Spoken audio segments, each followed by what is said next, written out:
রাহমাতুল্লাহি ওয়া বারাকাতুহু। আশা করছি আপনারা ভালো আছেন। আলহামদুলিল্লাহ আমিও ভালো আছি। আমরা নানান ধরনের টেনশনে পড়ে থাকি, আমাদের টেনশনই দূর হয় না। চলুন আমরা জেনে নিই কিভাবে কি আমল করলে আমাদের এই টেনশন দূর হবে। হযরত আবু দারদা রাদিয়াল্লাহু তাআলা আনহু বলেন, যে ব্যক্তি আল্লাহর প্রতি ভরসা রেখে, আল্লাহর প্রতি বিশ্বাস রেখে, কিয়ামত দিবসের প্রতি বিশ্বাস রেখে, আখিরাত দিবসের প্রতি বিশ্বাস রেখে, জান্নাত জাহান্নামের প্রতি বিশ্বাস রেখে, বা এই দুয়ার ফজিলতের প্রতি লক্ষ্য রেখে, বা এই দুয়ার ফজিলতের প্রতি লক্ষ্য না রেখেও যদি এমনি এই দোয়াটি সকাল বিকাল 7 বার করে পড়ে, আল্লাহ পাক রব্বুল আলামিন দুনিয়া ও আখিরাতের সমস্ত ধরনের চিন্তা থেকে মুক্ত করে দেবেন। সুবহানাল্লাহ।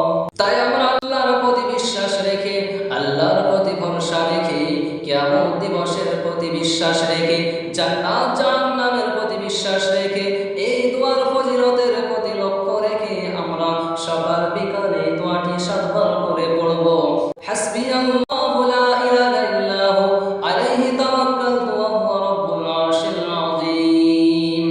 হাসবিয়াল্লাহু লা ইলাহা ইল্লাহু আলাইহি তাওয়াক্কালতু ওয়া হুয়া রাব্বুল আরশিল আযীম।